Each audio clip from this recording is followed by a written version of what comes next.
Hello ನಮಸ್ತೆ, ಎಲ್ಲರೂ ಹೇಗಿದ್ದೀರಾ? Welcome to simple life in Oman. ಯಾರೆಲ್ಲ ನಮ್ಮ ಚಾನಲ್ ಸಬ್ಸ್ಕ್ರೈಬ್ ಮಾಡಿದ್ದೀರಾ ಅವರಿಗೆ ತುಂಬ ಥ್ಯಾಂಕ್ಸ್. ಇನ್ನೂ ಯಾರೆಲ್ಲ ಸಬ್ಸ್ಕ್ರೈಬ್ ಮಾಡಿ ದಯವಿಟ್ಟು ಸಬ್ಸ್ಕ್ರೈಬ್ ಮಾಡಿ. ಹಾಗೆ ನಾವೀಗ ಏರ್ಪೋರ್ಟಿಗೆ ಹೋಗಬೇಕು. ಸಂಜೆ 6 ಆಗಿದೆ. ಅದಕ್ಕೋಸ್ಕರ ನಾನೀಗ ಸ್ವಲ್ಪ ರೈಸ್ ಮಾಡ್ಕೊಳ್ಳೋಣ ಮಕ್ಕಳಿಗೆ ಏರ್ಪೋರ್ಟಲ್ಲಿ ತಿನ್ನಲಿಕ್ಕೆ ಅಂಥೇಳಿ ಮಾಡ್ತಾಯಿದ್ದೀನಿ. ಇದು ನಮ್ಮಮ್ಮ ಮಾಡುವಂಥ ರೆಸಿಪಿ ನನ್ನ ಮಗನಿಗೆ ತುಂಬ ಇಷ್ಟ. ಅದಕ್ಕೋಸ್ಕರ ಇದನ್ನೇ ಮಾಡೋಣ ಅಂತ ಮಾಡ್ತಾಯಿದ್ದೀನಿ. ತುಂಬ ಸಿಂಪಲ್ ರೆಸಿಪಿ ಇದು. ಏನು ತರಕಾರಿ ಎಲ್ಲ ಬೇಕಾಗೋದಿಲ್ಲ. ಕಡಲೆಬೇಳೆ, ಉದ್ದಿನಬೇಳೆ, ಹಾಗೆಯೇ ಟೊಮೊಟೊ, ಈರುಳ್ಳಿನ ಚೆನ್ನಾಗಿ ಇದನ್ನು ಫ್ರೈ ಮಾಡಿಕೊಂಡು ಅದಕ್ಕೆ ಶುಂಠಿ ಬೆಳ್ಳುಳ್ಳಿ ಪೇಸ್ಟನ್ನು ಸೇರಿಸಿ ಗರಂ ಮಸಾಲ ಹಾಗೆಯೇ ಕೊತ್ತಂಬರಿ ಪುಡಿ, ಖಾರದ ಪುಡಿಯನ್ನು ಹಾಕಿ ಚೆನ್ನಾಗಿ ಇದನ್ನು ಮಿಕ್ಸ್ ಮಾಡಬೇಕು. ನಂತರ ರೈಸನ್ನು ಆ್ಯಡ್ ಮಾಡಿ ಸ್ವಲ್ಪ ಕುದ್ದ ನಂತರ ಅದಕ್ಕೆ ನಾವು ನೀರನ್ನು ಆ್ಯಡ್ ಮಾಡಿ ವಿಷಲ್ ಹಾಕ್ಸಿದ್ರೆ ಆಯಿತು. ಅದು ವಿಷಲ್ ಹಾಕೋದ್ರೊಳಗೆ ನಾವೀಗ ಪ್ಯಾಕಿಂಗ್ ಎಲ್ಲ ಆಗಿ ಇತ್ತು. ಹಾಗೆ ನನ್ನ ಮಕ್ಕಳನ್ನೆಲ್ಲ ರೆಡಿ ಮಾಡೋಣ ಅಂತೇಳಿ ರೆಡಿ ಮಾಡ್ತಾಯಿದ್ದೀನಿ. ಇಲ್ಲಿ ನೋಡಿ ನನ್ನ ಸಣ್ಣ ಮಗ ಈಗ ರೆಡಿಯಾಗಿ ವೆಯ್ಟ್ ಮಾಡ್ತಾಯಿದ್ದಾನೆ. ನನ್ನ ದೊಡ್ಡ ಮಗನ ಸೈಕಲ್ನು ಕೂಡ ಒಳಗಡೆ ಬಂದು ಅವನು ಪಾರ್ಕ್ ಮಾಡಿದ್ದಾನೆ. ಹಾಗೆ ಎಲ್ಲ ರೆಡಿಯಾಗಿಬಿಟ್ಟು ದೇವರಿಗೆ ನಮಸ್ಕಾರ ಮಾಡ್ತಾ ಇದ್ದಾರೆ, ಸೇಫಾಗಿ ರೀಚ್ ಮಾಡಿಸು ಅಂತ ಹೇಳಿ. ಆನಂತರ ನಾವು ಏರ್ಪೋರ್ಟ್ ರೀಚ್ ಆದ್ವಿ. ನಮ್ಮ ಮನೆಯವರ ಫ್ರೆಂಡ್ ಬಂದು ನಮ್ಮನ್ನ ಡ್ರಾಪ್ ಮಾಡಿ ಹೋದರು. ಇದಂತೂ ತುಂಬ ಟೆನ್ಷನ್ ಆಗಿರೋ ಅಂಥ ಒಂದು ಮೂಮೆಂಟ್ ಆಗಿರುತ್ತೆ. ಯಾರೆಲ್ಲ ಟ್ರಾವೆಲ್ ಮಾಡಿರ್ತಾರೆ ಅವ್ರಿಗೆಲ್ಲ ಗೊತ್ತಿರುತ್ತೆ. ಯಾಕಂತ ಅಂದರೆ ವೆಯ್ಟು ಏನಾದರೂ ಜಾಸ್ತಿ ಆದರೆ ಅದನ್ನು ತೆಗಿಯೋದು ಹಾಕೋದು ತುಂಬ ರಗಳೆ ಅಂತ ಅನಿಸುತ್ತೆ. ಅದಕ್ಕೋಸ್ಕರ ಇದು ವೆಯ್ಟ್ ಎಲ್ಲ ಸರಿ ಇದ್ದು ಬ್ಯಾಗೆಲ್ಲ ಮೂವ್ ಆಗಿಬಿಟ್ರೆ ಟೆನ್ಷನ್ ಕಮ್ಮಿ ಆಗಿಬಿಡುತ್ತೆ. ಇಲ್ಲ ಓವರ್ ವೆಯ್ಟ್ ಇದ್ದಾಗ ಮತ್ತೆ ಈಗೇನು ಅದನ್ನೆಲ್ಲ ಮತ್ತೆ ತೆಗಿಬೇಕು, ಹಾಕಬೇಕು, ಅದೆಲ್ಲ ತುಂಬ ಸಮಸ್ಯೆ. ಇಲ್ಲ ಅಂತ ಅಂದರೆ ಫೈನ್ ಕಟ್ಟಬೇಕಾಗತ್ತೆ. ಇದು ನಾವಿರೋ ಅಂತಹ ಒಂದು ಏರ್ಪೋರ್ಟು. ಇದು ಸಲಾಲ ಅಂಥೇಳಿ ನಾವಿರೋ ಅಂಥ ಪ್ಲೇಸು. ಇದು ಸಲಾಲ ಏರ್ಪೋರ್ಟು. ನಾನು ನಿಮಗೆ ಹೇಳಿದ್ದೆ 65 to 67 ಕಿಲೋ ಬರ್ಬೋದು ಅಂಥೇಳಿ. ಎಕ್ಸಾಕ್ಟ್ 65 ಕಿಲೋ ಬಂತು ನಮ್ಮದು. ಆನಂತರ ಬೋರ್ಡಿಂಗ್ ಪಾಸ್ ಎಲ್ಲ ತೊಗೊಂಡು ಚೆಕ್ಕಿಂಗ್ ಎಲ್ಲ ಆಗಿ ನಾವೀಗ ನಮ್ಮ ಗೇಟ್ಗೆ ಹೋಗಬೇಕು. D6 ಏನೋ ಕೊಟ್ಟಿದ್ರು ನಮಗೆ ಗೇಟ್ ನಂಬರು. ಆಗ ಅಲ್ಲಿಗೆ ಹೋಗಬೇಕು ಅಂತ ಹೇಳಿದ್ದೀವಿ. ಆನಂತರ ಈ ಥರ ಗಾಡಿಗಳಿರುತ್ತೆ ಇಲ್ಲಿ ಅವೈಲೇಬಲು. ಇದನ್ನು ತಗೊಂಡು ಮಕ್ಕಳನ್ನ ಕೂರಿಸ್ಕೊಂಡು ತಳ್ಕೊತ ಹೋಗ್ಬೋದು. ನನ್ನ ದೊಡ್ಡ ಮಗನಿಗಂತೂ ಈ ಥರ ಎಲ್ಲ ಇದ್ದರೆ ತುಂಬ ಖುಷಿ. ಅವನು ಒಂದು ತಮ್ಮನ ಕೂರಿಸ್ಕೊಂಡು ಆ ಕಡೆಯಿಂದ ಈ ಕಡೆ ಓಡಾಡಿಸ್ತಾ ಇದ್ದಾನೆ. ಹಾಗೆ ನಾವಿಲ್ಲಿ ವೆಯ್ಟ್ ಮಾಡೋಣ ಅಂಥೇಳಿ ಕೂತಿದ್ವಿ. ನಾನು ತಿಂಡಿ ಮಾಡ್ಕೊಂಬಂದಿದ್ದೆನಲ್ಲ ಅದನ್ನು ನನ್ನ ಮಕ್ಕಳು ಇಬ್ಬರು ತಿಂತಾ ಇದ್ದಾರೆ. ಆಲ್ರೆಡಿ 8 ಆಗಿದೆ ಟೈಮ್. ಈಗ ಸಂಜೆ ನಾನು ನನ್ನ ಮಕ್ಕಳಿಗೆ ತಿನ್ನಿಸ್ತಾ ಇದ್ದೆ ತಿಂಡಿನ.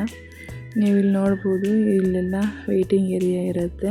ಹಾಗೆಯೇ ಇಲ್ಲಿ ನಾವು ಚೆಕ್ಕಿಂಗ್ ಎಲ್ಲ ಆಗಿಬಿಟ್ಟು ನಾವಿಲ್ಲಿ ಕಾಯಬೇಕು. ನಮಗೆ ಗೇಟ್ ನಂಬರ್ ಕೊಟ್ಟಿರ್ತಾರೆ. ಇವನಿಗೆ ನೋಡಿ ನೀನು ತಿನ್ನು ಅಂತ ಕೊಟ್ಟರೆ ಅವನು ನನಗೆ ತಿನ್ನಿಸ್ತಾ ಇದ್ದಾನೆ. ಈ ಥರ ಎಲ್ಲ ತುಂಬ ಕೇರಿಂಗ್ ಎಲ್ಲ ಮಾಡುತ್ತೆ. ಆನಂತರ ನನ್ನ ಸಣ್ಣ ಮಗನ ಈ ಪ್ಲೇ ಏರಿಯಾಗೆ ಕರ್ಕೊಂಬಂದ.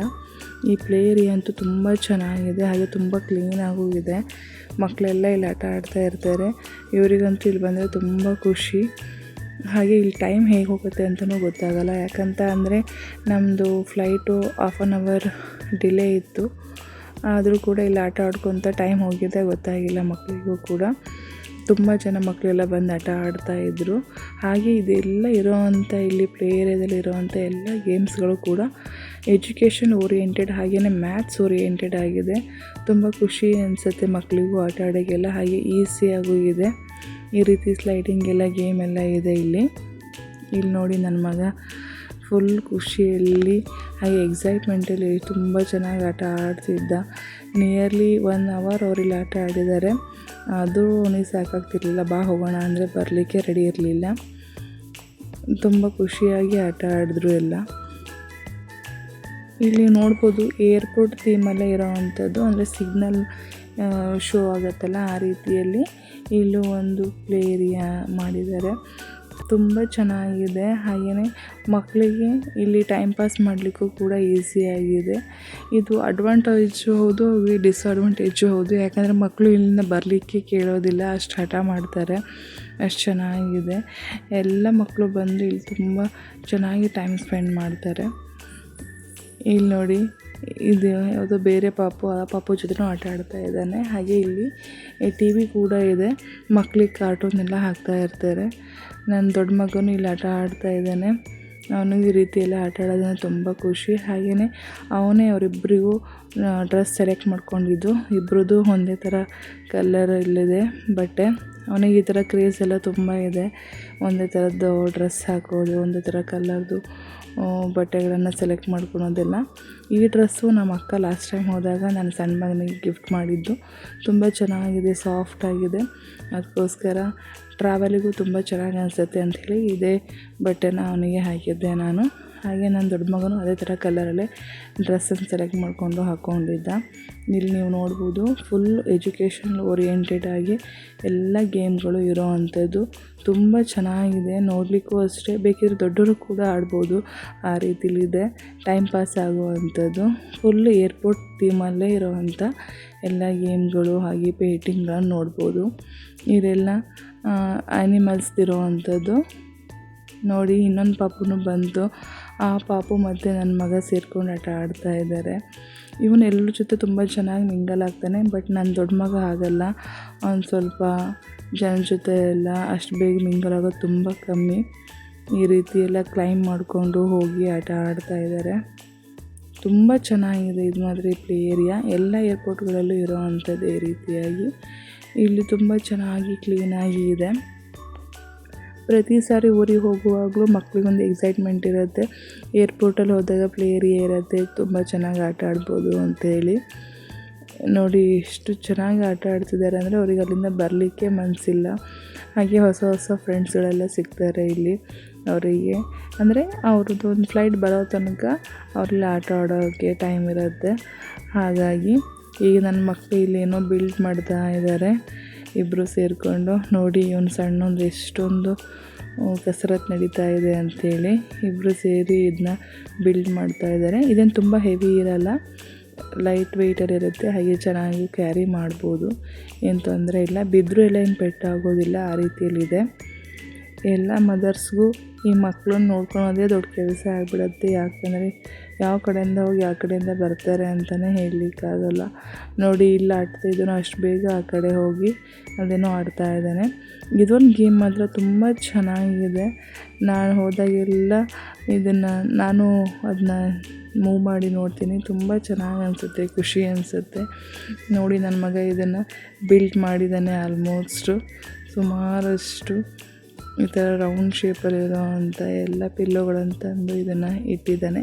ಹಾಗೆ ಫ್ಲೈಟ್ ಡಿಲೇ ಆಗಿದ್ದರಿಂದ ನಮ್ಮ ಮನೆಯವ್ರು ಹೋಗಿ ಟೀ ತೊಗೊಂಬಂದರು. ನಾವು ಯಾವಾಗಲೂ ಆ್ಯಕ್ಚುಲಿ ಕಾಫಿನೇ ತೊಗೋಣ ಅಂಥದ್ದು, ಬಟ್ ಈ ಸರಿ ಟೀ ತಂದಿದ್ರು. ಬಟ್ ತುಂಬ ಚೆನ್ನಾಗೇನು ಇದ್ದಿಲ್ಲ ಅದು. ಹಾಗೆ ಸ್ವಲ್ಪ ಕುಡಿದು ಹಾಗೆ ಬಿಸಾಡಿದ್ವಿ. ಇಲ್ಲಿ ನೋಡಿ ತುಂಬ ಸ್ಯಾಡ್ ಮೂಡಲ್ಲಿದ್ದಾರೆ. ಯಾಕಂತ ಅಂದರೆ ಅವ್ರಿಗೆ ಪ್ಲೇ ಏರಿಯಾದಿಂದ ಕರ್ಕೊಂಬಂದಿದ್ದು ಇಷ್ಟ ಆಗಿಲ್ಲ. ಈಗೇನು ಪ್ಲೇ ಏರಿಯಾಕ್ಕೆ ಹೋಗಬೇಕು ಅಂಥೇಳಿ ಆಟ ಮಾಡ್ತಾ ಇದ್ದ. ಹೋಗುವಾಗ ಚೆನ್ನಾಗಿ ಹೋಗಿ ಆಟ ಆಡ್ಕೊಂಬರ್ತಾರೆ, ವಾಪಸ್ ಬರೋದು ಅಂದರೆ ಇಷ್ಟ ಇರೋದೇ ಇಲ್ಲ. ನೋಡಿ ಈಗ ಬೇಜಾರು ಮಾಡಿಕೊಂಡು ಸಿಟ್ಟು ಮಾಡ್ಕೊಂಡು ಕೂತ್ಕೊಂಡಿದ್ದಾನೆ. ಆನಂತರ ನನ್ನ ಹಸ್ಬೆಂಡು ಮೊಬೈಲಲ್ಲಿ ನ್ಯೂಸ್ ಏನೋ ನೋಡ್ತಾ ಇದ್ದರು. ಹಾಗೆ ಡೈವರ್ಟ್ ಆಗ್ತಾ ಇದ್ದಾರೆ ಇಬ್ಬರು.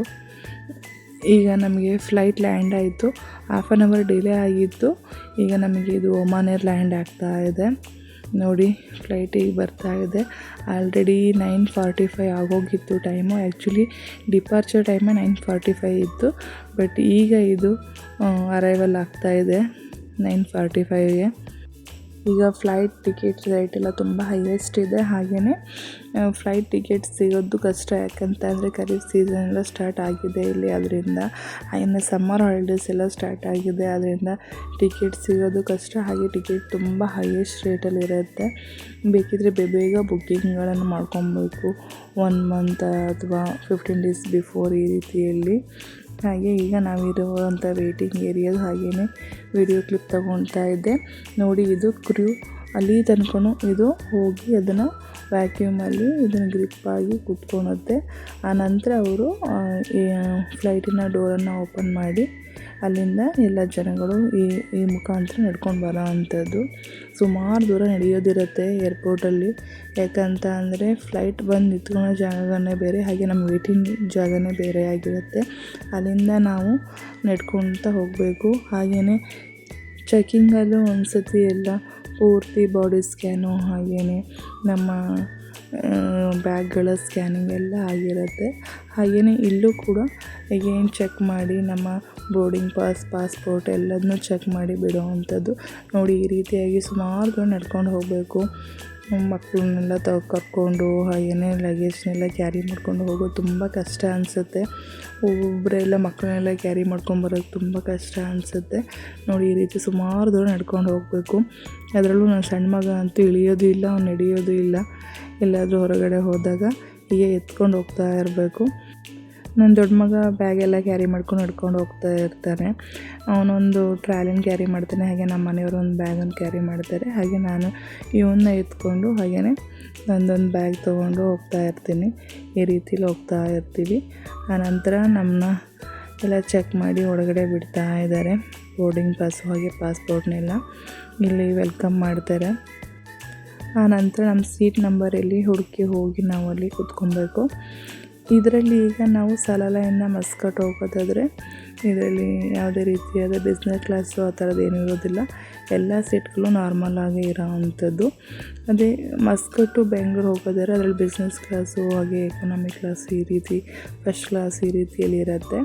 ಇದೆಲ್ಲದು ಎಕನಾಮಿಕ್ ಕ್ಲಾಸೇ ಆಗಿರುತ್ತೆ. ಈ ರೀತಿಯಲ್ಲಿ ಸೀಟ್ಗಳಿರುತ್ತೆ 3 ನಾವೀಗ 4 ಜನ ಇರೋದ್ರಿಂದ ಒಂದೇ ರೋನಲ್ಲಿ 4 ಜನ ಕೊಟ್ಟಿರ್ತಾರೆ. ಮೊದಲೆಲ್ಲ ನನ್ನ ಸಣ್ಣ ಮಗನಿಗೆ ಇರ್ತಾ ಇರಲಿಲ್ಲ. ಯಾಕಂತ ಅಂದರೆ 2 ಇಯರ್ಸ್ ಆಫ್ಟರೇ ಕೊಡೋ ಅಂಥದ್ದು ಸೀಟನ್ನ. 2 ಇಯರ್ಸ್ ಬಿಫೋರ್ ಸೀಟ್ಗಳನ್ನೆಲ್ಲ ಕೊಡೋದಿಲ್ಲ. ಈಗ ಅವನಿಗೆ 2 ಇಯರ್ಸ್ ಕಂಪ್ಲೀಟ್ ಆಗಿದೆ. ಅದಕ್ಕೆ ಈಗ ಅವನಿಗೊಂದು ಸೀಟ್ ಸೇರಿ ಕೊಡ್ತಾರೆ. ಹಾಗೆ ಈಗ ಫುಲ್ ಟಿಕೆಟ್ ಕೂಡ ಆಗಿರುತ್ತೆ. ನೋಡಿ ಎಲ್ಲ ಜನಗಳೆಲ್ಲ ಬರ್ತಾ ಇದ್ದಾರೆ. ಹಾಗೆಯೇ ನಮ್ಮ ಬ್ಯಾಗ್ನೆಲ್ಲ ನಾವಿಲ್ಲಿ ಮೇಲ್ಗಡೆ ಹಾಕಬೇಕು. ಇಲ್ಲಿ ನಾವು ಹೆವಿ ಇರೋವಂಥ ವೆಯ್ಟ್ ಇರೋವಂಥ ಬ್ಯಾಗ್ಗಳನ್ನ ಕ್ಯಾರಿ ಮಾಡೋಕ್ಕಾಗಲ್ಲ. ಒಂದು 7 ಕಿಲೋ ಅಷ್ಟೇ ಇರುತ್ತೆ. ಅವನು 1.5 ಇರುವಾಗೇನೋ ನಾವು ಇಂಡಿಯಾಗೆ ಹೋಗಿದ್ದು. ಆ ನಂತರ ಈಗಲೇ ನಾವು ಹೋಗ್ತಾ ಇರೋದು. ತುಂಬ ದಿನ ಆಗಿದ್ದು ಒಂದು ಫ್ಲೈಟಲ್ಲೆಲ್ಲ ಈ ಥರ ಎಲ್ಲ ಕೂರದೆ ಈಗ ಕೂತ್ಕೊಂಡು ಅವನಿಗೆ ತುಂಬ ಎಕ್ಸೈಟ್ಮೆಂಟು. ಎಲ್ಲ ನೋಡ್ತಾ ಇದ್ದಾನೆ ತೆಗೆದು ಏನೇನಿರುತ್ತೆ ಹೇಗೆ ಅಂಥೇಳಿ. ನಾನು ಕೂತ್ಕೊತಾನೆ ಇಲ್ಲ ಅಂತ ಮಾಡಿದ್ದೆ, ಬಟ್ ಎಲ್ಲ ಅವ್ನು ಕೂತ್ಕೊಂಡಿದ್ದಾನೆ, ಏನೂ ಪ್ರಾಬ್ಲಮ್ ಮಾಡಲಿಲ್ಲ. ಅವನಿಗೆ ತುಂಬ ಎಕ್ಸೈಟ್ಮೆಂಟ್ ಇದೆ. ಎಲ್ಲ ತೆಗೆದು ನೋಡೋದು, ಆ ರೀತಿಯಲ್ಲಿ ಓದೋದು ಎಲ್ಲ ಮಾಡ್ತಾ ಇದ್ದಾನೆ. ಹಾಗೆ ಅವ್ರ ಅಣ್ಣಂಗೆ ಅದನ್ನೆಲ್ಲ ಎಕ್ಸ್ಪ್ಲೇನ್ ಮಾಡ್ತಿದ್ದಾನೆ. ಹಾಗೆಯೇ ಅವನಿಗೆ ಬ್ಯಾಕ್ ಸೀಟಲ್ಲಿ ಒಂದು ಬಾಯ್ ಮತ್ತು ಗರ್ಲ್ ಇದ್ದರು. ಅವ್ರ ಫ್ರೆಂಡ್ಸ್ ಆಗಿದ್ದರು. ಅವ್ರ ಹತ್ರ ಮಾತಾಡೋದು, ಅವ್ರ ಜೊತೆ ಏನು ಮಾತಾಡೋದು ಅಂತ ಗೊತ್ತಿಲ್ಲ, ಬಟ್ ಮಾತಾಡ್ತಾನೆ ಇದ್ದ. ಹಿಂದೆ ತಿರುಗಿ ತುಂಬ ಟೈಮ್ ಇದೇ ರೀತಿ ನಾವು ಸಲಾಲೆಯಿಂದ ಮಸ್ಕಟ್ ಹೋಗೋ ತನಕನೂ ಇದೇ ರೀತಿಯಲ್ಲಿ ಮಾತಾಡ್ತಿದ್ದಾನೆ. ನೋಡಿ ನನಗೂ ಹೇಳ್ತಾ ಇದ್ದಾನೆ ಫ್ರೆಂಡ್ಸ್ ಅಂತ ಹೇಳಿ. ನನ್ನ ದೊಡ್ಡ ಮಗನಿಗೆ ನಗು, ಯಾಕಂದರೆ ಅವನು ಅಷ್ಟೆಲ್ಲ ಕಮ್ಯುನಿಕೇಟ್ ಮಾಡಲ್ಲ ಜನಗಳ ಜೊತೆ ಎಲ್ಲ, ಅಷ್ಟು ಬೇಗ ಫ್ರೆಂಡ್ಸನ್ನು ಮಾಡ್ಕೊಳಲ್ಲ. ಬಟ್ ಇವನು ಆ ರೀತಿಯೆಲ್ಲ ಎಲ್ಲರೂ ಮಾತಾಡಿಸ್ತಾನೆ. ನನಗೂ ಮಾತಾಡಿಸು ಅಂತ ಹೇಳಿ ತೋರಿಸ್ತಾ ಇದ್ದಾನೆ. 2 ಮಕ್ಕಳು ತುಂಬ ಚೆನ್ನಾಗಿ ಮಾತಾಡಿಸ್ತಾ ಇದ್ವು. ಹಾಗೆಯೇ ಚಾಕ್ಲೇಟ್ ಎಲ್ಲ ಕೊಟ್ಟವು ಆ ಮಕ್ಕಳು ಇವರಿಗೆ. Hello friend. Thank you. ಆ ಮಕ್ಕಳು ಚಾಕ್ಲೇಟ್ ಕೊಟ್ಟಿದ್ದನ್ನ ಹಾಗೆ ಓಪನ್ ಮಾಡ್ಕೊಂಡು ನೋಡ್ತಾ ಇದ್ದಾನೆ. ಅವನಿಗೆ ಚಾಕ್ಲೇಟ್ ಎಲ್ಲ ಕೊಟ್ಟರೆ ಆ ಮೂಮೆಂಟಲ್ಲಿ ಅವನು ಅದನ್ನು ತಿಂದುಬಿಡ್ಬೇಕು ಆ ರೀತಿ ಅವನು. ಅದಕ್ಕೆ ನಾವು ಚಾಕ್ಲೇಟ್ ಎಲ್ಲ ಕ್ಯಾರಿ ಮಾಡೋದು ಇಲ್ಲ, ಹಾಗೆ ಜಾಸ್ತಿ ಎಲ್ಲ ಚಾಕ್ಲೇಟ್ ಎಲ್ಲ ತರೋದು ಇಲ್ಲ ಮನೆಗೆ. ಏನಿದು ಫ್ರೂಟ್ಸು ಅಥವಾ ಏನಾದರೂ ಬ್ರೆಡ್ಡು ಈ ರೀತಿಯೇ ತರೋವಂಥದ್ದು. ಇಲ್ಲಿ ನೋಡಿ ಅವ್ರಿಗೆ ಟ್ಯಾಕ್ಸ್ ಕೊಡ್ತಾ ಇದ್ದಾನೆ ಚಾಕ್ಲೇಟ್ ಕೊಟ್ಟಿದ್ದಕ್ಕೆ. ತುಂಬ ಚೆನ್ನಾಗಿತ್ತು ಆ ಚಾಕ್ಲೇಟು ಕೂಡ. ತುಂಬ ಇಷ್ಟಪಟ್ಟು ತಿಂತಾಯಿದ್ದಾನೆ. ನನ್ನ ದೊಡ್ಡ ಮಗ ಆ ರೀತಿ ಎಲ್ಲ ತಿನ್ನಲ್ಲ ಟ್ರಾವೆಲೆಲ್ಲ ಮಾಡುವಾಗ. ಅದಕ್ಕೆ ಏನು ತೊಗೊಂಡ್ಲೇಬೇಡಿ, ನನಗೇನು ತಿನ್ನಬೇಕು ಅನಿಸಲ್ಲ, ಏನೂ ಬೇಡ ನನಗೆ ಅಂತ ಮೊದಲಿಗೆ ಹೇಳ್ಬಿಡ್ತಾನೆ ಅವನು. ಅವನೇನು ತಿನ್ನೋದು ಇಲ್ಲ ಟ್ರಾವೆಲಲ್ಲಿ. ಈಗ ಟೇಕ್ ಆಫ್ ಆಗ್ತಾ ಇದೆ ಈಗ ಫ್ಲೈಟು. ನೋಡಿ ಎಲ್ಲ ಲೈಟ್ಸ್ನೆಲ್ಲ ಆಫ್ ಮಾಡಿದ್ದಾರೆ. ಈ ರೀತಿ ಟೇಕ್ ಆಫ್ ಮತ್ತು ಲ್ಯಾಂಡಿಂಗ್ ಟೈಮಲ್ಲಿ ಎಲ್ಲ ಲೈಟ್ಸ್ನೆಲ್ಲ ಆಫ್ ಮಾಡ್ತಾರೆ. ಈ ಟೇಕ್ ಆಫ್ ಆಗೋತ್ತಿಗೆ ಕಿವಿಯೆಲ್ಲ ತುಂಬ ನೋವು ಬರುತ್ತೆ, ಒಂಥರ ಕ್ಲೋಸ್ ಆದಂಗೆ ಅನಿಸುತ್ತೆ ಕಿವಿಯೆಲ್ಲ. ಸಿಕ್ಕಾಪಟ್ಟೆ ಪೇಯ್ನ್ ಆಗುತ್ತೆ. ಮಕ್ಕಳೆಲ್ಲ ಇದು ತುಂಬ ಅಳ್ತಾ ಇರ್ತಾರೆ ಕೆಲವೊಮ್ಮೆ, ಅಷ್ಟು ನೋವಾಗುತ್ತೆ. ಈ ಕ್ಲೌಡೆಲ್ಲ ಇದ್ದಾಗಂತೂ ತುಂಬ ನೋವಾಗುತ್ತೆ ಕಿವಿಯೆಲ್ಲ. ನೋಡಿ ಮೇಲಿಂದ ಹೇಗೆ ಕಾಣ್ತಾ ಇದೆ ಇಡೀ ಸಲಾಲ. ತುಂಬ ಚೆನ್ನಾಗಿ ಅನಿಸುತ್ತೆ ವ್ಯೂ ನೋಡಲಿಕ್ಕೆ ನೈಟ್ ಟೈಮಲ್ಲಿ. ಈ ರೀತಿ ಮೊಬೈಲೆಲ್ಲ ಇಟ್ಕೊಳ್ಲಿಕ್ಕೆಲ್ಲ ಇಲ್ಲಿ ಅವೈಲೇಬಲ್ ಇರುತ್ತೆ ನೋಡಿ. ಹಾಗೆಯೇ ಟ್ಯಾಬು, ಲ್ಯಾಪ್ಟಾಪು, ಯಾವುದೇ ರೀತಿಯಾದ ನಾವು ಎಲೆಕ್ಟ್ರಾನಿಕ್ ಐಟಮ್ಗಳನ್ನೆಲ್ಲ ಇಟ್ಕೊಬೋದು. ಹಾಗೆ ಚಾರ್ಜಿಂಗ್ ಎಲ್ಲ ಮಾಡ್ಕೊಬೋದು. ಹಾಗೆ ಈಗ ಏನಾದ್ರು ಸ್ನ್ಯಾಕ್ಸು ಅಥವಾ ಊಟ ಏನಾದ್ರು ಕೊಟ್ಟಾಗ ಇದನ್ನ ಓಪನ್ ಮಾಡಿಕೊಂಡು ನಾವು ಇಟ್ಕೊಂಡು ತಿನ್ಬೋದು. ಲ್ಯಾಪ್ಟಾಪಲ್ಲಿ ಏನಾದ್ರು ವರ್ಕ್ ಮಾಡ್ಬೋದು ಅಂದರೆ ಮಾಡ್ಬೋದು ಇದರಲ್ಲಿ. ಈ ರೀತಿಯಲ್ಲಿ ಇರುತ್ತೆ. ತುಂಬ ಸೇಫ್ಟಿ ಅವೂ ಇರುತ್ತೆ ನೋಡಿ. ಇಲ್ಲಿ ಈ ಕಡೆ ಪ್ಲಗ್ಗಳೆಲ್ಲ ಇದ್ದಾವೆ ಚಾರ್ಜಿಂಗಿಗೆಲ್ಲ. ಹಾಗೆ ನನ್ನ ಮಗ ಹೊಸದೊಂದು ನೆಕ್ ಪಿಲ್ಲೋ ತೊಗೊಂಡಿದ್ದ ಸ್ಪೈಡರ್ ಮ್ಯಾನ್ದು. ಇವನು ಅದ್ರ ಜೊತೆ ಆಟ ಆಡ್ತಿದ್ದೆ ನನ್ನ ಸಣ್ಣ ಮಗ. ನನ್ನ ಮಗನಿಗೆ ವಿಂಡೋ ಸೀಟ್ ಬೇಕಿತ್ತು, ಬಟ್ ನಾವು ಲಾಸ್ಟ್ ಮೂಮೆಂಟಲ್ಲಿ ಬುಕ್ ಮಾಡೋದ್ರಿಂದ ಯಾವುದೂ ಸೀಟ್ ಸೆಲೆಕ್ಷನ್ ಎಲ್ಲ ಆಪ್ಷನ್ ಇದ್ದಿಲ್ಲ. ಅದಕ್ಕೋಸ್ಕರ ವಿಂಡೋ ಸೀಟ್ ಸಿಕ್ಕಿಲ್ಲ ಅಂತ ಬೇಜಾರು ಮಾಡ್ಕೊಂಡು ಆ ಕಡೆ ತಿರುಗಿ ನೋಡ್ತಾ ಇದ್ದ. ಇವನು ನೋಡಿ ಏನು ಅರ್ಥ ಆಗುತ್ತೋ ಗೊತ್ತಿಲ್ಲ, ತಗೊಂಡು ಸುಮ್ಮನೆ ಓದ್ತಾನೆ ಇದ್ದಾನೆ. ಅದರಲ್ಲೆಲ್ಲ ಇನ್ಸ್ಟ್ರಕ್ಷನ್ಸ್ ಎಲ್ಲ ಕೊಟ್ಟಿರ್ತಾರೆ, ಅದನ್ನೆಲ್ಲ ಮಾಡಿ ತೋರಿಸ್ತಾ ಇದ್ದ. ಈಗ ನಮಗೆ ಸ್ನ್ಯಾಕ್ಸ್ ಕೊಡಲಿಕ್ಕೆ ಅಂಥೇಳಿ ಬರ್ತಾ ಇದ್ದಾರೆ. ಇಲ್ಲೇನಿಲ್ಲ, ಒಂದು ಸ್ನ್ಯಾಕ್ಸು ಮತ್ತು ಒಂದು ವಾಟ್ರು ಕೊಡ್ತಾರೆ ಅಷ್ಟೇ ಇಲ್ಲಿ. ಯಾಕಂತಂದರೆ ಇದು 1.5 ಅವರ್ ಜರ್ನಿ ಅಷ್ಟೇ ಆಗಿರುತ್ತೆ ಸರಳ ಟು ಮಸ್ಕಟ್ಟು. ನಾವೀಗ 2 ಫ್ಲೈಟ್ನ ಚೇಂಜ್ ಮಾಡಬೇಕು, ಇದೊಂದು ಮತ್ತು ಇನ್ನೊಂದು ಫ್ಲೈಟ್ನ. ಈಗ ನಮಗೆ ಚಿಕನ್ ಸ್ಯಾಂಡ್ವಿಚ್ ಕೊಟ್ಟಿದ್ದರು, ಚೆನ್ನಾಗಿತ್ತು ಈ ಸ್ಯಾಂಡ್ವಿಚ್. ಹಾಗೆಯೇ ನೋಡಿ ಈ ಟಿಶ್ಯೂ ಮೇಲೂ ಈ ಒಮಾನ್ ಏರ್ದು ಸಿಂಬಲ್ ಇತ್ತು. ಹಾಗೆ ನನ್ನ ಹಸ್ಬೆಂಡ್ ಈ ಕಡೆ ಪಕ್ಕ ಸೀಟಲ್ಲಿ ಕೂತಿದ್ರಿಂದ ನನ್ನ ಮಗ ಎದ್ಬಿಟ್ಟು ಅವ್ನು ಪದೇ ಮಾತಾಡಿಸ್ತಿರ್ತಿದ್ದ. ಈ ರೀತಿಯೆಲ್ಲ ಓಡಾಡ್ಬೋದು, ಮಾತಾಡ್ಬೋದು, ಬಟ್ ಟೇಕ್ ಆಫು ಲ್ಯಾಂಡಿಂಗಲ್ಲಿ ಮಾತ್ರ ಓಡಾಡೋ ಅಂಥದ್ದು ಏನೇ ನಿಂತ್ಕೊಳೋ ಅಂಥದ್ದೆಲ್ಲ ಮಾಡೋಂಗಿಲ್ಲ. ಜಸ್ಟ್ ಕೂತ್ಕೊಂಡೇ ಇರಬೇಕು ಸೀಟ್ ಬೆಲ್ಟ್ ಹಾಕ್ಕೊಂಡು. ಸೀಟ್ ಬೆಲ್ಟ್ನ ಟೇಕ್ ಆಫು ಮತ್ತು ಲ್ಯಾಂಡಿಂಗ್ ಟೈಮಲ್ಲೆಲ್ಲ ತೆಗಿಯೋಂಗಿಲ್ಲ, ಬಂದು ಚೆಕ್ ಮಾಡ್ತಾರೆ. ಈಗ ಮಕ್ಕಳು 2 ಇಯರ್ಸ್ ಬಿಲೋ ಇದ್ವು ಅಂತ ಅಂದರೆ ಅದಕ್ಕೆ ನಾವೇ ಅಟ್ಯಾಚ್ ಮಾಡಿ ಹಾಕೋಣ ಅಂತ ಬೆಲ್ಟ್ಗಳನ್ನು ಕೊಟ್ಟಿರ್ತಾರೆ. ಈಗ 2 ಇಯರ್ಸ್ ಆಫ್ಟರ್ ಇರೋದ್ರಿಂದ ಇದನ್ನು ಅವರೇ ಹಾಕ್ಕೊಬೋದು. ಸೀಟಲ್ಲಿ ಕೂರಿಸಿ ಅವ್ರಿಗೆ ನಾವು ಹಾಕಿಸ್ಬೇಕು. ಒಂದು ಸ್ವಲ್ಪನೂ ನಿದ್ದೆ ಮಾಡಿಲ್ಲ ಇವನು. ಆ ಮಕ್ಕಳ ಜೊತೆ ಆಟ ಆಡ್ಕೊತ ಮಾತಾಡ್ಕೊತ ಹೀಗೆ ಟೈಮ್ ಪಾಸ್ ಮಾಡ್ಕೊತ ಬಂದ. ನೋಡಿ ಹಿಂದೆ ತಿರುಗಿ ಅವ್ರ ಜೊತೆ ಮಾತಾಡ್ತಾನೆ ಇದ್ದಾನೆ. ಏನು ಮಾತಾಡ್ದ ಅಂತ ಗೊತ್ತಿಲ್ಲ ನನಗೂ. ಸುಮ್ಮನೆ ಅವ್ರ ಹತ್ರ ಸುಮ್ಮನೆ ತಿರ್ಗೋದು ಮಾತಾಡೋದು ಈ ರೀತಿ ಮಾಡ್ತಾ ಇದ್ದಾನೆ. ನಾವು ಮಸ್ಕಟ್ ಬಂದು ಲ್ಯಾಂಡ್ ಆದ್ವಿ. ಆ್ಯಕ್ಚುಲಿ ಡಿಲೇ ಆಗಿದ್ರು ಫ್ಲೈಟು, ಆ್ಯಕ್ಚುಲ್ ಟೈಮಿಗೆ ಬಂದು ನಮಗೆ ಇಲ್ಲಿ ಲ್ಯಾಂಡ್ ಮಾಡಿದರು. ಈಗ ವಾಪಸ್ ಹೋಗಬೇಕು. ಯಾಕಂತ ಅಂದರೆ ಹೇಗೇನು ಇಲ್ಲಿ ಚೆಕ್ಕಿಂಗ್ ಎಲ್ಲ ಇರುತ್ತೆ ಮಸ್ಕಟಲ್ಲಿ ಹೇಗೇನು. ಈಗ ನಾವು ನಮಗೆ ಕನೆಕ್ಟೆಡ್ ಫ್ಲೈಟ್ ಇರೋ ಅಂಥ ಒಂದು ಏರಿಯಾಕ್ಕೆ ಹೋಗಬೇಕು. ಇಲ್ಲೂ ಅಷ್ಟೇ ತುಂಬ ದೂರ ನಡೆಯೋದಿರುತ್ತೆ. ಈ ಒಂಥರ ಮಧ್ಯರಾತ್ರಿಲೆಲ್ಲ ಮಕ್ಕಳನ್ನೆಲ್ಲ ಕರ್ಕೊಂಬರೋದು ತುಂಬ ಕಷ್ಟ ಅನಿಸುತ್ತೆ, ಯಾಕಂದರೆ ಮಕ್ಕಳಿಗೆ ತುಂಬ ನಿದ್ದೆ ಬಂದಿರುತ್ತೆ ಆ ರೀತಿಯಲ್ಲಿ. ಹಾಗೆ ನೆಕ್ಸ್ಟ್ ವ್ಲಾಗಲ್ಲಿ ಯಾವ ರೀತಿಯಲ್ಲಿತ್ತು ಮಸ್ಕಟ್ಟು ಬೆಂಗಳೂರು ಜರ್ನಿ ಅದನ್ನೆಲ್ಲ ತಿಳಿಸ್ತೀನಿ. ದಯವಿಟ್ಟು ನಮ್ಮ ಚಾನಲ್ನ ಸಬ್ಸ್ಕ್ರೈಬ್ ಮಾಡಿ, ಲೈಕ್ ಮಾಡಿ, ಶೇರ್ ಮಾಡಿ, ಕಮೆಂಟ್ ಮಾಡಿ. ಹಾಗೆ ವ್ಲಾಗ್ ಹೇಗಿತ್ತು ಅಂತ ಕಮೆಂಟ್ ಮಾಡಿ ತಿಳಿಸಿ. Thanks for watching.